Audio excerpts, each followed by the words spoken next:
preparativos para los festejos de carnaval de aquel año 1871 estaban en marcha. Las autoridades sabían de la importancia que le daba la población a las fiestas, donde todo era alegría y bullicio, y se disponían a cumplir con los preparativos a fin de que todo salga en forma organizada. Lo que antaño fuera el barrio del Tambor, donde los negros bailaban el fandango, se llamaba ahora barrio de San Telmo, un lugar donde convivían lujosas casas de ricos con conventillos plagados de pobres. Los trágicos hechos comenzaron sin que lo notaran en las calles de Buenos Aires, pero el nefasto visitante había llegado para quedarse. Su nombre, fiebre amarilla.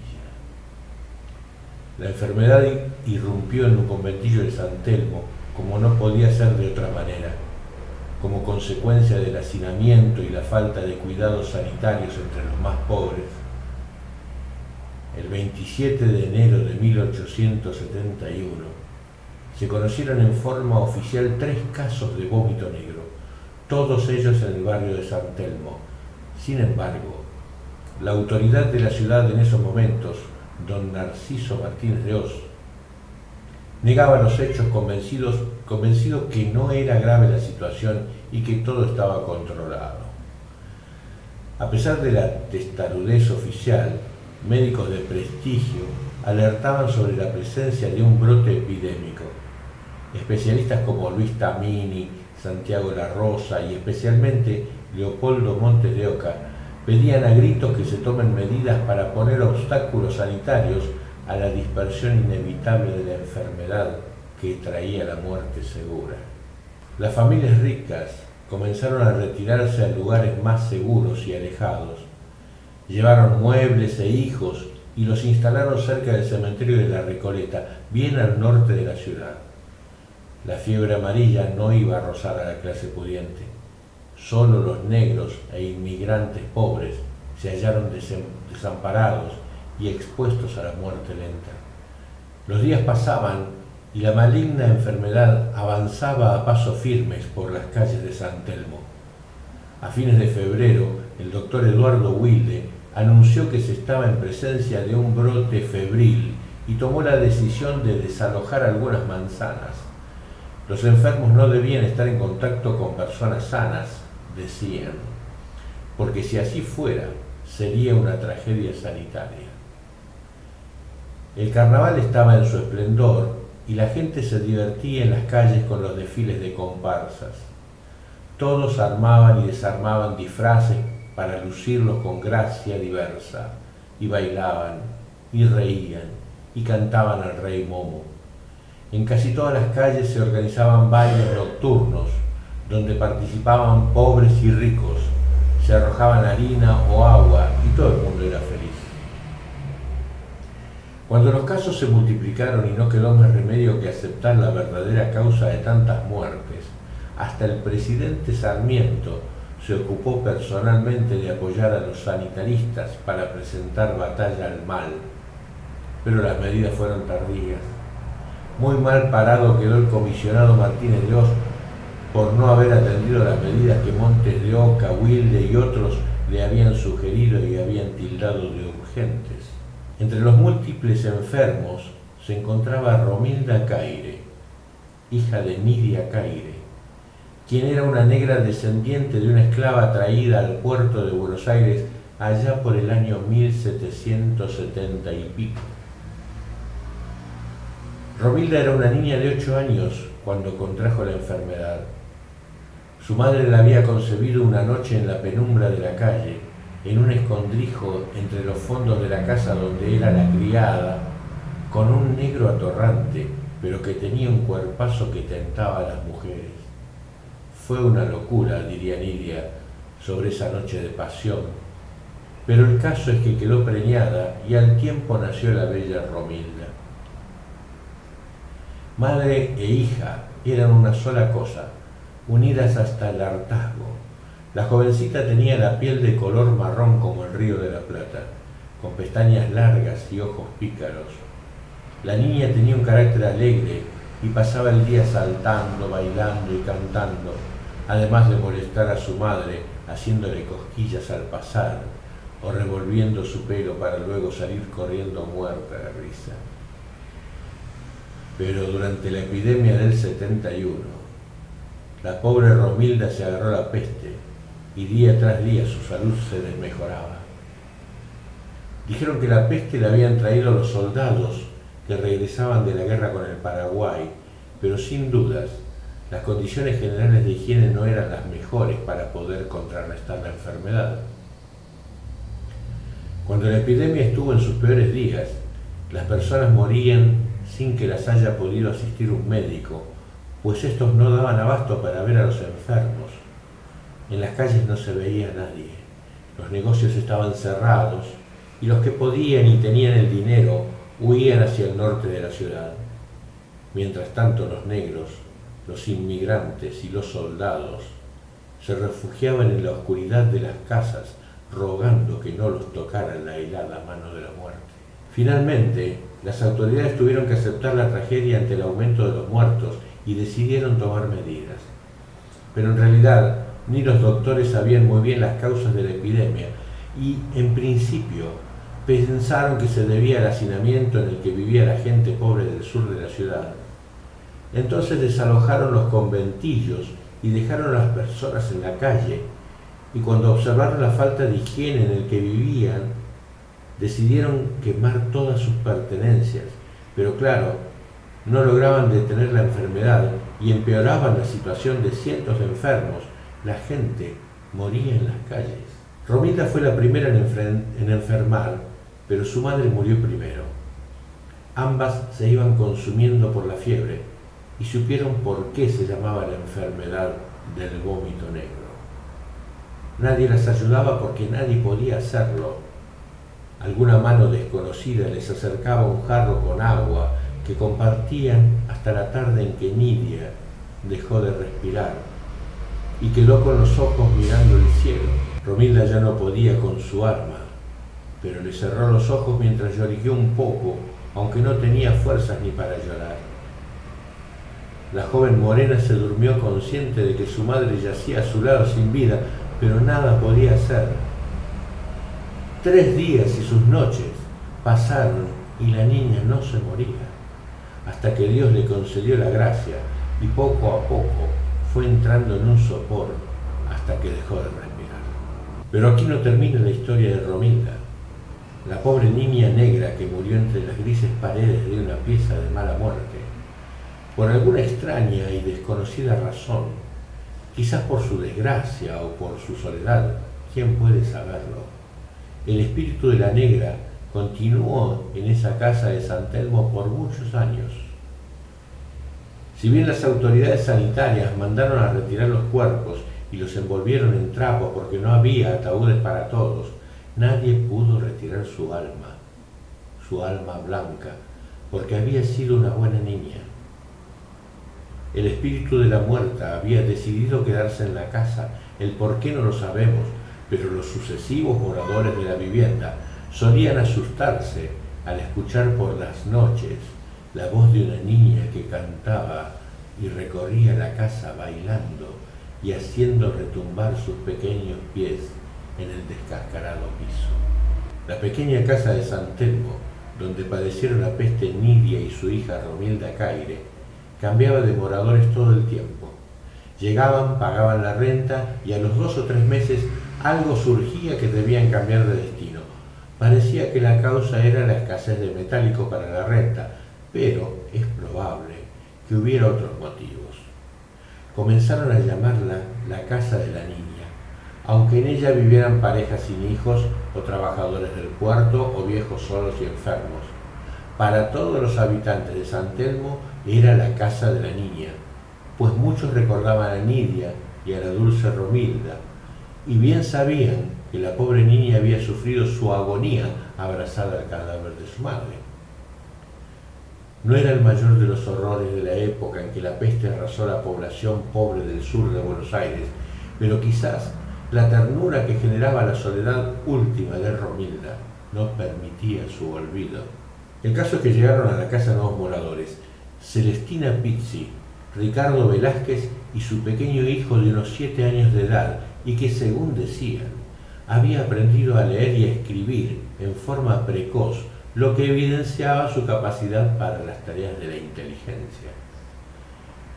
Lo que no sabían los nuevos moradores era que entre las paredes afeadas por el transcurso del tiempo vivía el espíritu de la infeliz Romilda Caire. En realidad, los días para la familia pasaban sin mayores novedades y cada uno cumplía con su desigual destino. Ricardo Velázquez como soldado, Celestina Pizzi cocinando la mazamorra para vender y resolviendo los quehaceres de la casa, el pequeño Laurencio con su pizarra para hacer letras y Romilda con sus invisibles paseos y juegos. Dicen que los niños tienen agudizada la percepción de las energías circundantes y esta, justamente, era una habilidad de Laurencio, habilidad desconocida tanto por el niño como por sus padres, y es por esto que algunos hechos cayeron por sorpresa en la familia. La niña en las tinieblas, como se dijo, gustaba de jugar y cantar y bailar y molestar graciosamente a las personas. Fue en vida niña y en la oscuridad de la muerte no era distinta. Cierta tarde, Romilda observaba al niño sentado en el piso de ladrillos en un rincón de la cocina de la casa, mientras jugaba con unas piedras y una langosta atrapada, quién sabe cómo. Laurencio formaba con las piernas y las paredes un cerco perfecto para el insecto que se encontraba medio magullado. Soltaba al animal y éste se posaba en el piso o en la pared. Entonces el pequeño largaba su artillería de piedras pequeñas contra el verde bicho, las que las más de las veces no pasaban ni cerca del torturado bicho. A Romilda no le gustó el maltrato que le infligía el niño al indefenso animal, entonces decidió asustarlo para que deje de hacerlo. El espíritu de Romilda sopló el pelo de la nuca del niño, pero no fue suficiente para llamar su atención. Sopló con más fuerza y Laurencio se tocó la cabeza en donde sintió el aire. Romilda sopló más fuerte y el niño giró la cabeza para ver por dónde entraba la ventisca que lo molestaba y la vio. Romilda nunca se había encontrado con una persona que pudiera verla. Antes habían sido solo percepciones o sensaciones las que habían experimentado las personas, pero Laurencio podía verla. Lo que no contaba Romilda era que su rostro no era el que había lucido durante su corta existencia, bello y aniñado, sino que ahora se notaban los estragos de la fiebre amarilla que padeció y una delgadez pálida la hacía lucir francamente desagradable. El niño fijó sus ojos en la cara de Romilda, quien esbozó una leve sonrisa que no hizo más que producir más terror en el niño. Laurencio se puso de pie y su cara se fue transformando hasta que lanzó el más horrendo de los aullidos. Romilda también se asustó porque en principio no se dio cuenta el porqué de la transformación del niño, aunque todo se le aclaró cuando llegó la mamá de Laurencio y el niño repetía: una nena, una nena. Durante un tiempo Romilda permaneció fuera de la vista de los moradores de la casa, porque no quería causarle miedo al pobre Laurencio, pero tampoco podía pasar toda su eterna vida, o mejor dicho, toda su eterna muerte escondida tras las paredes de la casa. Eso no podía ser. En cierta oportunidad, mientras Laurencio dormía, el fantasma de Romilda se acercó a la cama del niño para observarlo detenidamente. Era un niño hermoso, sano, fuerte e inteligente como pocos. Tenía el pelo oscuro, pero su tez era blanca. Romilda hubiera deseado acariciarle la frente y la cabeza, pero sintió temor de despertarlo y sobresaltarlo con su sola presencia. Sonrió y se retiró rauda hacia la oscuridad, dueña de sus horas. El muchachito era un ser tranquilo y de una ternura congénita que lo hacía querible a más no poder. Pronto olvidó la visión que tuvo de la nena, o se convenció que había sido un mal sueño, pero en ciertas ocasiones percibía que no estaba solo en sus juegos, que una vibración singular se adentraba en sus movimientos. Laurencio pensaba sin querer: es la nena, y la buscaba a su alrededor sin encontrarla. Una noche Laurencio comenzó a sufrir una fiebre muy alta, que cedía con los paños mojados que su madre colocaba sobre su cabeza, pero al otro día el calor en su cabeza reaparecía hasta llevarlo al delirio, acompañado por una tos implacable.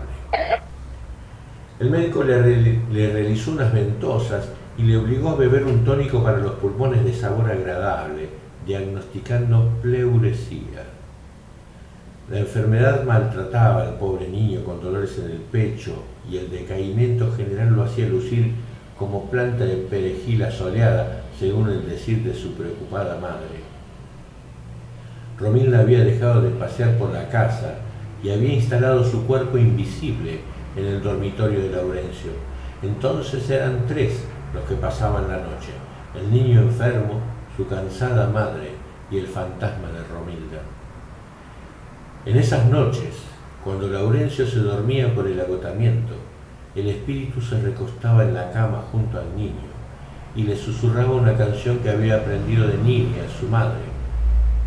Varios días y noches se sucedió la triste escena y se llegó a temer por la vida del pobre niño. Sin embargo, una mañana Laurencio despertó sonriente, sin fiebre y con ganas de beber leche tibia y comer los bollitos que sabía cocinar su madre. El muchachito había sanado y había vencido a la indolente enfermedad y comenzaba a recuperar fuerzas. El médico ordenó que Laurencio permanezca en reposo unos días más antes de retomar la escuela. Y es así que una tarde se dispuso a jugar con un caballito de madera, pero con el juguete en una mano, y seguro que su madre no estaba cerca, llamó en un susurro: «Nena, nena, ven a jugar conmigo». Llamaba a Romilda. Ahora quien se asustó fue el espíritu de la jovencita, pero decidió acercarse con lentitud al espacio donde podía divisarla al niño. Laurencio revoleaba los ojitos intentando encontrar algo en el aire, y una mueca graciosa y pícara se dibujaba en su carita. Cuando la tuvo en la mira, y aunque parezca una cosa de otro mundo, el niño le dijo: «Acércate, no tengas miedo».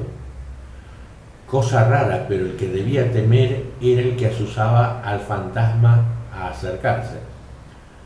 Romilda se acercó confiada al ver la sonrisa del niño. El niño feliz gustaba de realizar sus escrituras, a las que le agregaba distintos dibujos alusivos, pero casi siempre aparecía en sus obras la niña. Poco a poco se fue convirtiendo en una obsesión que se evidenciaba no solo en sus juegos y sus sueños, sino en cualquier momento del día y en cualquier circunstancia.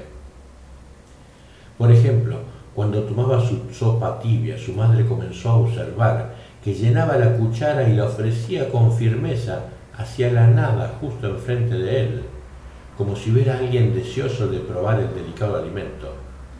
Los juegos del niño comenzaron a realizarse no en el silencio acostumbrado, sino que dialogaba y reía como si estuviera acompañado. Tantas fueron estas situaciones que un día su papá le preguntó quién se encontraba con él, y Laurencio, muy suelto de cuerpo, le respondió: «Romilda». Ricardo Velázquez conocía la historia de la niña sufriente en época de la fiebre amarilla y por poco no cae desmayado allí mismo. La mamá de Laurencio se acostumbró a escuchar la voz y la risa de su hijo mientras jugaba en soledad, y también a que el niño cante viejas canciones en desuso e intente pasos de baile desconocidos para la familia. Y así fue creciendo. Laurencio vivió hasta los 49 años, momento en que la muerte lo atrapó entre sus brazos después de paralizarle el corazón. Y durante toda su vida tuvo el don de comunicarse con los espíritus. Vivió siempre en la casa de San Telmo, y allí fue que asistían personas de diferente condición social en busca de consuelo por la enfermedad o la pérdida de un ser querido, o desesperados porque un ánima asustaba a la familia, o para pedir por su mal de amores. A todos ayudaba Laurencio, y todos, agradecidos, hacían regalos al padrecito, como le decían. Lo que nadie supo jamás era que el hombre tenía una colaboradora de lujo y que era quien le susurraba al oído la verdadera realidad de las energías que rondaban desde el más allá. Nos vemos la próxima.